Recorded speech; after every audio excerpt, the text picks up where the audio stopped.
তো Mulliken's oil drop model uh, experiment is used for determining the charge of electron. And next, the atoms of different elements which have the same mass number but different atomic number is called isobar. এটাকে আমরা isobar বলি। আর যদি উল্টোটা হয় তাহলে isotope বলি। তারপর একটা isotope charge by mass ratio of the cathode rays found to be বলেছিলাম 1.76 into 10 to the power 11 coulomb per kg. Alpha particles are the positively charged helium particle, helium 2 plus particles.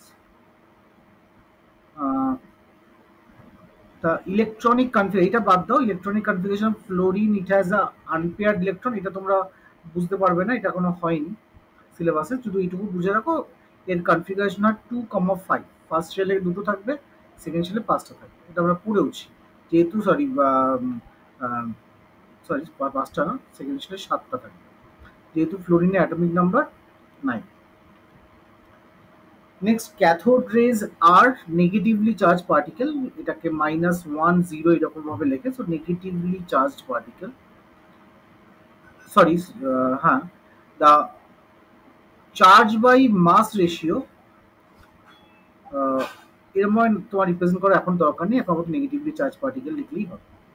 Electron by mass ratio for the anode ray, এটাও এখন বোঝার দরকার নেই, এটাও আমাদের এখনো হয়নি, ঠিক আছে, এটা একটু হাই ক্লাসের, ক্লাস 9-এর আসলে, এটা অলিম্পিয়াডের বই থেকে দেওয়া, তাই একটু কোশ্চেনটা হয়তো কিছু কিছু কোশ্চেন তোমাদের একটু অফবিট লাগবে। আচ্ছা, বাকিগুলো পারা উচিত। If the di positive ion of electronic configuration is 2/8 the number of electrons in that ion, তারপর ডাই পজিটিভ বলেছে, তারপরে যেই থাকুক তার ডাই পজিটিভ না 10 তো হবে না, বুঝে নাও, ডাই পজিটিভ হয়ে তার 2/8 হয়েছে, তার মানে নিশ্চয়ই তার আরো দুটো ইলেকট্রন ছিল, সেই দুটো বেরিয়ে গেছে বলেই তো ডাই পজিটিভ হয়েছে, তাই না? এর ছিল হচ্ছে এই কনফিগারেশনটা, সেখান থেকে দুটো ইলেকট্রন বেরিয়েছে বলে M2+ হয়েছে, তাহলে নিশ্চয়ই এর অ্যাটমিক নাম্বার কত হবে, 12 হবে, আর ইলেকট্রন তার 12টাই থাকবে, তাই না? So according to Bohr atomic model, the electron revolves around the nucleus in specific orbit বা stationary orbit লেখা যায়, আমি তোমাদের বলেছি। According to Rutherford atomic model, entire mass of atom is concentrated at the nucleus. The electron revolve around the nucleus only in certain fixed path called shell or orbit. The angular momentum, এইটাও আমাদের এখনো হয়নি, এটা আমরা পরে বলবো, ক্রসগুলো হচ্ছে আমাদের সিলেবাসে এখনো হয়নি। Energy of electron in the hydrogen in first orbit, এটা জেনে রাখতে পারো, এটা -13.6 ইলেকট্রন ভোল্ট, এটাও আমাদের এখনো হয়নি। আচ্ছা, Bohr model could not explain the structure of multi-electron system. Okay,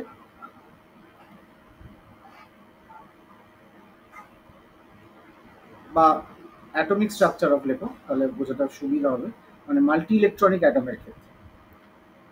next হচ্ছে দেখো, এরকম একটা দিয়ে দিয়েছে, প্রোটন আর নাম্বার অফ ইলেকট্রন দিয়ে দিয়েছে, তো অ্যাটম পি ইজ কি আছে, পি একটাই প্রোটন আছে, একটাই ইলেকট্রন আছে, তো বলছে which of the following statement is correct, তাহলে পি ইজ নিউট্রাল, ঠিকই আছে। নেক্সট এটা দেখো, ইলেকট্রন বেশি হয়ে গেছে এটার ক্ষেত্রে, তাহলে এইটা নিশ্চয়ই ইলেকট্রন নেগেটিভলি চার্জ হবে, এখানে ইলেকট্রন কমে গেছে, তার মানে এটা ডাই পজিটিভ চার্জ হবে, এখানেও ইলেকট্রন কমে গেছে, তার মানে নিশ্চয়ই এটা ডাই পজিটিভ চার্জ হবে, তার মানে কিউ আর এস হ্যাভ পজিটিভলি চার্জ, এটা ইনকারেক্ট স্টেটমেন্ট, ঠিক আছে, কারণ কিউটা তো negatively charged. R and S have same chemical properties, yes, দুটোরই +2 চার্জ। Atom Q and R has the same chemical properties, না, এটা নট কেমিক্যাল প্রপার্টিস, এটাও রং, তাহলে আমার কি হচ্ছে 1 আর 3টা কারেক্ট হচ্ছে, অপশন বিটা কারেক্ট হচ্ছে, ঠিক আছে, না বুঝতে পারলে বলবে। নেক্সট বলছিল which of the following statement is not correct regarding cathode ray, বলছে cathode rays originate from cathode, it's correct. Next, charge and mass of particles constituent cathode rays depends upon the nature of the gas. এটাও একদম ভুল। Cathode ray does not depend on the nature of the gas because it is electron.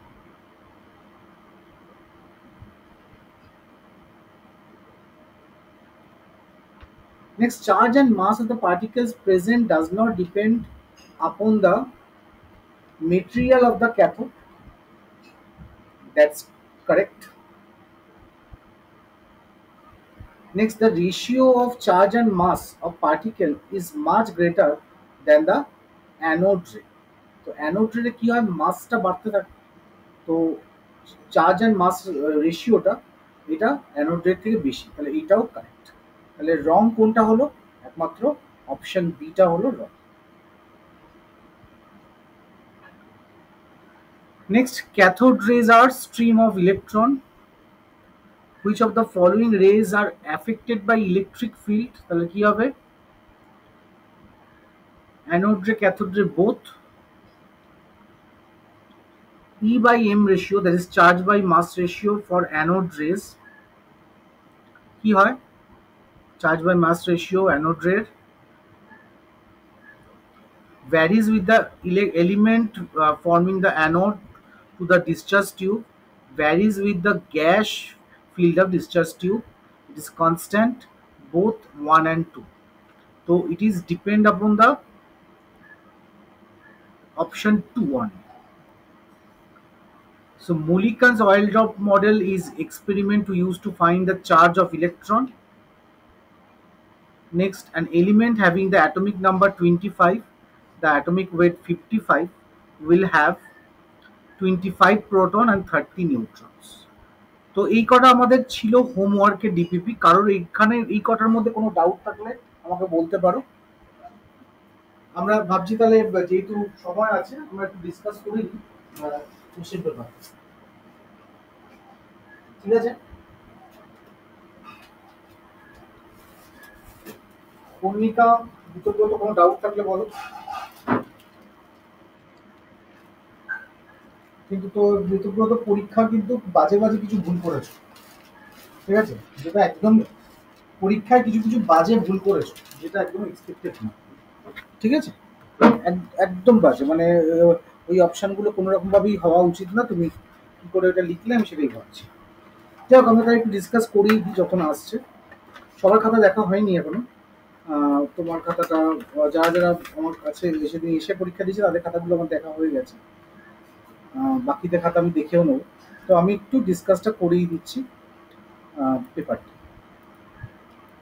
যেহেতু সময় আছে।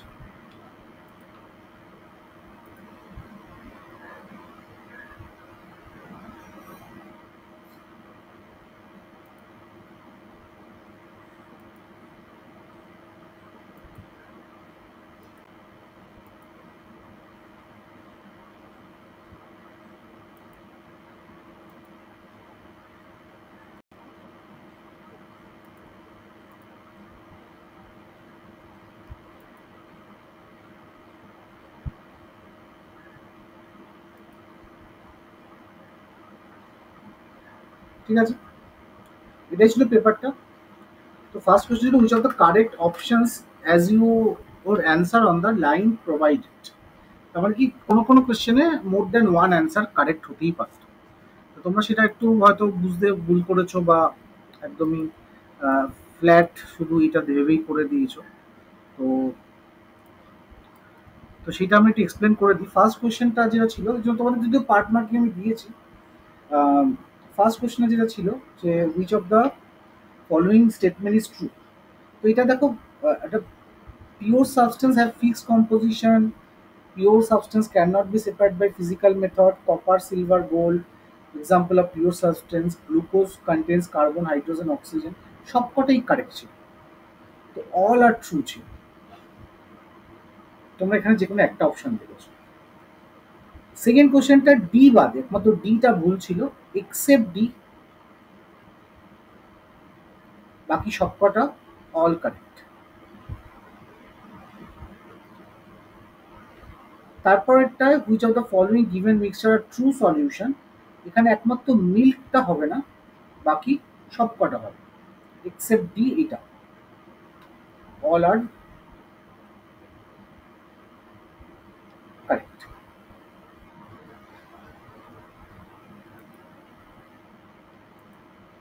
আমি দিয়েছি, part marking আমি দিয়েছি, ঠিক আছে।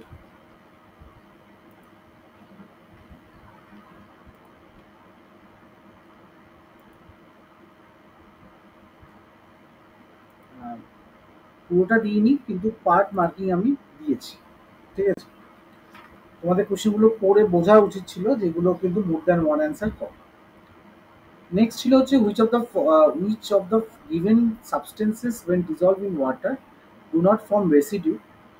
তো এটা একমাত্র এ বি সি যারা লিখেছে কারেক্ট, এটাও একমাত্র ডিটা প্রেসিপিটেট করবে, বাকি সব কটা হবে। তাহলে এটারও অ্যান্সার হতো এক্সেপ্ট ডি, অল আর ডিজলভ। পরেরটায় বারবার একটা জিনিস ভুল করেছো দেখছিলাম, আদ্রিজও ভুল করছিলে বারবার। যেটা কি করছিলে, যে তুমি তুমি কি বারবার গুলিয়ে ফেলছো যে ফিল্ট্রেশন বা এভাপোরেশন প্রসেসটার সাথে সলভেন্ট এক্সট্রাকশনটা। তুমি ম্যাক্সিমাম জায়গায় দেখছি সলভেন্ট এক্সট্রাকশন লিখছিলে আদ্রিজ। এটা কেন লিখছে বুঝলাম না, কারণ সলভেন্ট এক্সট্রাকশনে কিন্তু nothing to do with evaporation বা nothing to do with filtration. Solvent extraction হচ্ছে সলভেন্ট দিয়ে কোনো একটা কম্পোনেন্ট, সেটা সিডস হতে পারে, সেটা ফ্লাওয়ার হতে পারে, তার থেকে এক্সট্রাক্ট করা তার ভিতরের মেটেরিয়ালটা। তো ন্যাপথলিন আর iron filings is separated by, এটা বি অ্যান্ড সি হতো। কেউ এটা ম্যাগনেটিক সেপারেশনও বলতে পারো, কেউ এটা সলভেন্ট এক্সট্রাকশনও বলতে পারো। তাহলে সরি, সলভেন্ট না, এগুলো বলো, সাবলিমেশনও বলতে পারো। তো বি অ্যান্ড সি এটা কারেক্ট হবে। নেক্সট ছিল choose a correct answer for the following. এখানে অয়েল ইজ মিসিবল ওয়াটার, এটা ভুল। Fractional distillation is a method for separating homogeneous mixture of liquid. আর সিটা all the pure substance are homogeneous in nature, এটা ভুল। The constituent elements of a compound can be separated by the chemical method, এটাও correct. তাহলে B আর D হচ্ছে correct ছিল। কারণ কারণ কোনো একটা পিওর সাবস্টেন্স থেকে কোনো মানে কম্পোনেন্টগুলোকে বের করতে গেলে কেমিক্যাল মেথড ছাড়া হয় না, ফিজিক্যাল মেথডে করা যায়। তারপরে বলছি which of the following is not miserable in alcohol. একমাত্র ওয়াটার মিসেবল, আর পেট্রোল না, পেট্রোল একটু স্লাইটলি মিসেবল। তো সি অ্যান্ড ডিটা একদম মিসেবল হবে না। তো সি আর ডি কেউ যদি একটু লিখে দেখো, তাহলে আমি তাকে পার্ট মার্ক দিয়েছি, না হাফ মার্কস দিয়েছি, কাছাকাছি। তারপর একটা সবাই দেখলাম না কেন এতগুলো ফর্মুলা প্র্যাকটিস করানোর পরেও অনেকের ভুল হয়েছে। Ammonium phosphate, ammonium +1, phosphate 3- cross cross করলে NH4 হোল 3PO4। যারা ঠিক করেছো তারা ঠিক আছে। সোডিয়াম নাইট্রেট, নাইট্রাইটেরও 1, তাহলে এটা NaNO2 হবে। এবার সৌরজ একটু ভালো পরীক্ষা দিয়েছে, কিন্তু আদ্রিজ বা ঋতব্রত ভালো হয়নি খুব একটা। অ্যালুমিনিয়ামের 3, সালফেটের 2, Al2SO4 হোল থ্রাইস।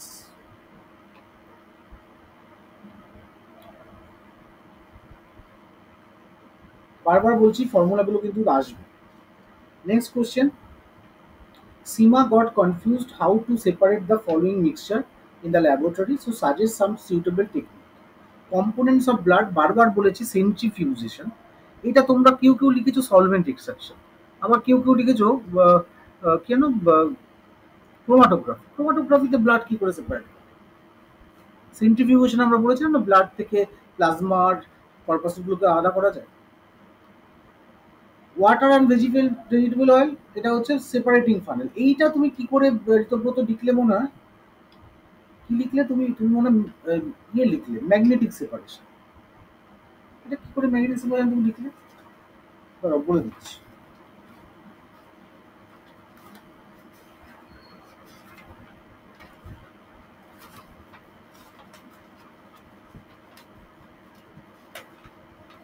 আমাদের খাতাগুলো আমি দেখছিলাম।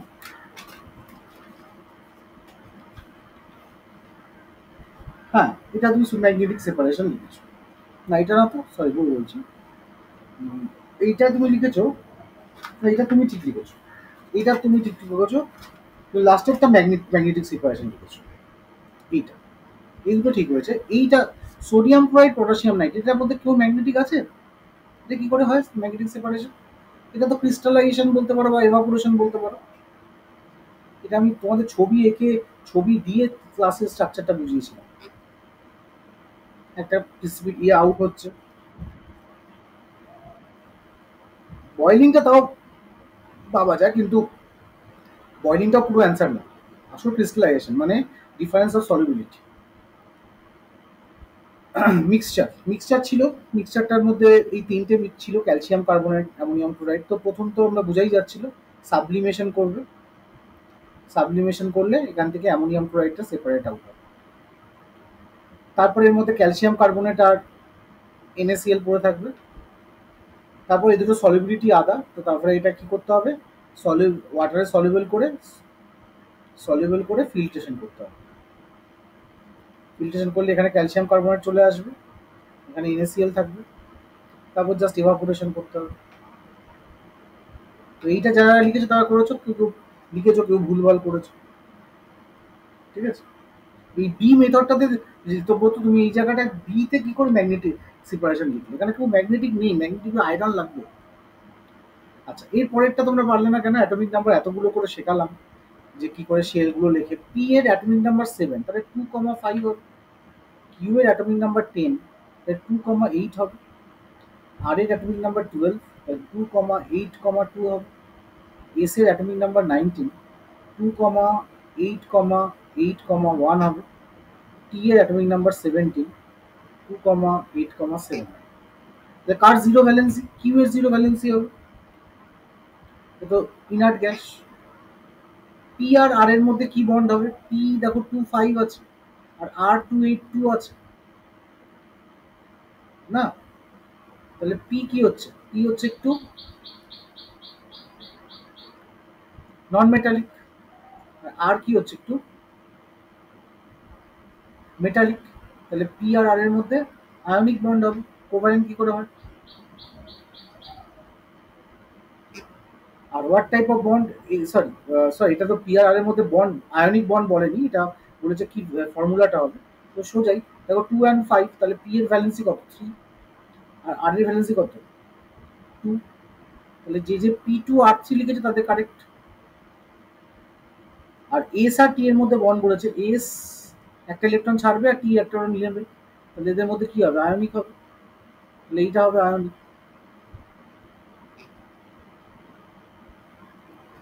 আচ্ছা, তারপর একটা P3 হবে। কোনটা P3 কেন হবে? পি এর দেখো ভ্যালেন্স ছিল কটা ইলেকট্রন? 5টা তো। তাহলে অক্টেট হওয়ার জন্য ভ্যালেন্সি কত লাগবে? 3টে লাগবে না?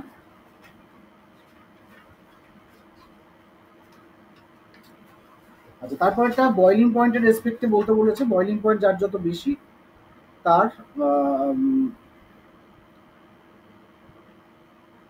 তার কি হবে? বয়লিং পয়েন্ট তার তার তার ডিস্ট্রিক্ট পর দেরিতে হবে। তাহলে এখানে সবচেয়ে বেশি বয়লিং পয়েন্ট কম কার ছিল? নিয়নের ছিল। তাহলে নিয়ন হবে সবচেয়ে বেশি। তারপরে আসবে নাইট্রোজেন, তারপরে হবে অক্সিজেন, তারপরে হবে ক্রিপ্টন। এটা কেউ কেউ ঠিক করেছো। তারপর একটা আবার একই টাইপের কোশ্চেন ছিল, যে ভেপার প্রেশার দিয়ে কোশ্চেন ছিল, একই রকম কোশ্চেন, জাস্ট ওখানটা আমি জাস্ট ভেপার প্রেশার দিয়ে দিয়েছি একটা জায়গায়, ভেপার প্রেশার। ঠিক আছে, তো ভেপার প্রেশারে দুটো রয়েছে। একটা বলেছে বয়লিং পয়েন্ট কত, 150 ডিগ্রিতে বয়েল করে।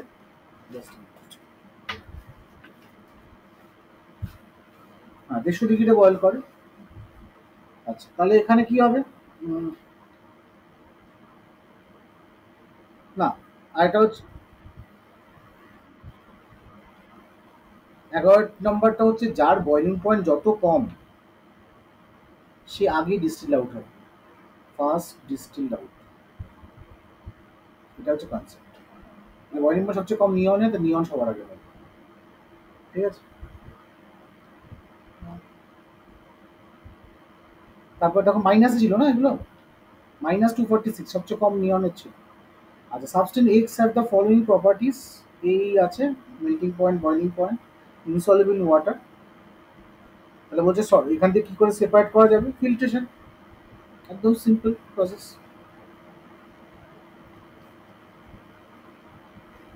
তারপরটা তো এদের কি বলে দিয়েছে, কে আগে আগে যাবে সে বলে দিয়েছে। তাহলে যে আগে যাবে সে কি হবে, তার ভেপার প্রেশার সবচেয়ে বেশি হবে। তো পি সবার আগে গেছে মানে পি এর ভেপার সবচেয়ে বেশি, তারপরে এস, তারপরে আর, এটা কি, এটা ঠিক করেছে সৌরজা, এটা আদ্রিজা ভুল করেছে। হ্যাঁ,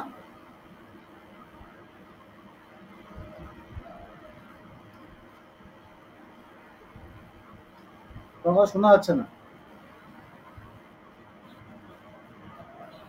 অন্য কি করে হবে? ইভাপোরেশন কি করে, ইভাপোরেশন কি করে হবে? ইনসলিবল ইন ওয়াটার, ইভাপোরেশন কেন করবো? ফিল্ট্রেশন করলে তো হয়ে যাচ্ছে। আচ্ছা, তারপর এটা কি বলেছে? তারপর এটা হচ্ছে student mixture of magnetic separation করে করা যাবে। যে করতে যাবে তখন ম্যাগনেটিক্স এফি আর সালফারের রিয়াকশন করে কি হয়ে গেছে, এফিএস টু হয়ে গেছে। এখানে ম্যাগনেটিক প্রপার্টি নেই, তাহলে অ্যাট্রাক্ট করবেন। এটা যে লিখেছে তাকে পুরো মার্কস দিয়েছে। অবজারভেশন লেখনি, এই কথাগুলো লিখেছে অবজারভেশন লেখনি, যে অ্যাট্রাক্ট করবেন এই কথাটাই লেখেনি। ঠিক আছে, তাকে নাম্বার হাফ দিয়েছে। আর তারপরটা বলছে P and Q solid solid mixture আছে, তার মধ্যে টু নন সাবলিমেবল লিকুইডের মধ্যে সলিউবল করা হলো। তাহলে কি হবে? ইভাপোরেশন করে সেপারেট আউট করা যাবে, তাই না? ফার্স্ট কি করবে? ফিল্ট্রেশন করবে, পি সেপারেট আউট হবে। আর যেটা সলিউবল থাকবে তাকে সেপারেট করতে গেলে ইভাপোরেশন করতে হবে। তার মানে ফিল্ট্রেশন ফলোড বাই ইভাপোরেশন।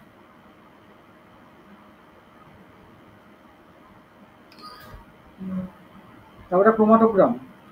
এই ক্রোমাটোগ্রামের কোশ্চেনটা কি বলেছিলাম? ফার্স্ট কোশ্চেন বলছিল in the start line must be drawn in pencil rather than ball pen. কেন? কারণ পেনের মধ্যে কি থাকে? ডাই থাকে। তো বল পেন কন্টেন্টস ডাই, সেই ডাইটা তো মিক্স হয়ে যেতে পারে। So it can interfere in the solvent mixture. মে, হ্যাঁ বলো। হ্যাঁ থাকে তো, এই জন্যই তো বলছি। ওটা ইন্টারফেয়ার করে যাবে তো অন্য ইঙ্কের সাথে।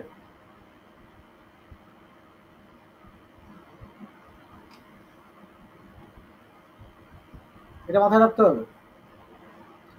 নেক্সট কি বলছে? The spot samples on the start line should be small. Small হতেই হবে, এটা আমি বলেছিলাম। কারণ কি?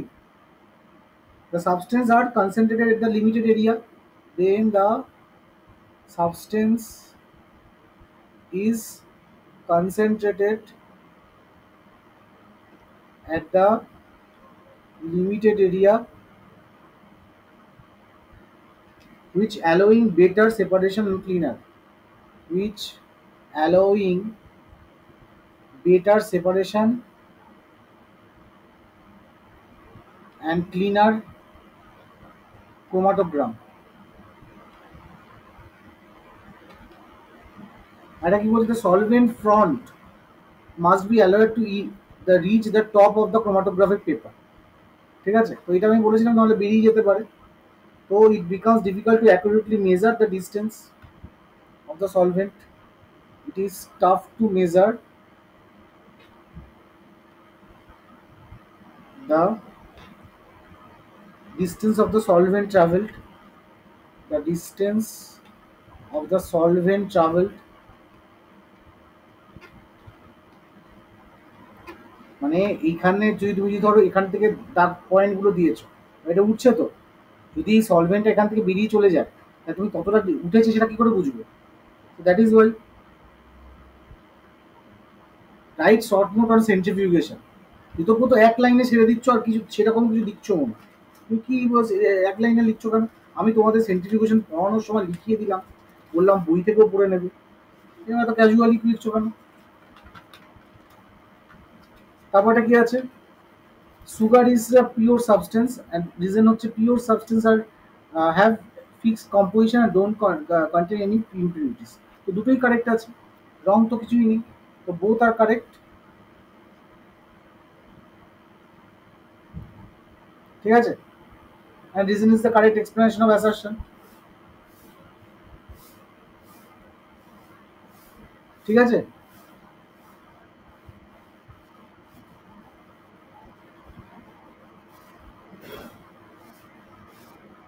হুম। হ্যাঁ, তাহলে কে বাড়বে? কে আগে বেরোবে? কে আগে বেরোবে বলো? টেম্পারেচার তুমি বাড়াচ্ছ তো। তাহলে যার টেম্পারেচার কম সে তো আগে ভেপোরাইজড হবে লিকুইড থেকে। তাহলে যার সবচেয়ে কম, ধরো সাপোজ এরকম ভাবে ভাবো, একজনের -10, একজনের -20, একজনের -30, একজনের -40। এবার তুমি হিট করতে শুরু করলে, কে আগে বেরিয়ে আসবে? -40 তো আগে বেরোবে।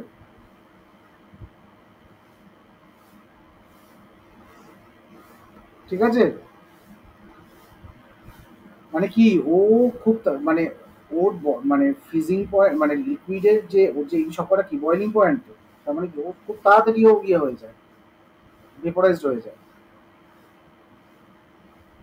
নর্মালি ও গ্যাসেই থাকে। বুঝতে পারলাম, মানে ওকে লিকুইফাই করা টাফ। তার মানে কি ও গ্যাসিয়াস থেকে বেশি থাকে, কারণ ওকে ওর ওর বয়লিং পয়েন্ট বেশি, ওর এয়ার প্রেশার বেশি।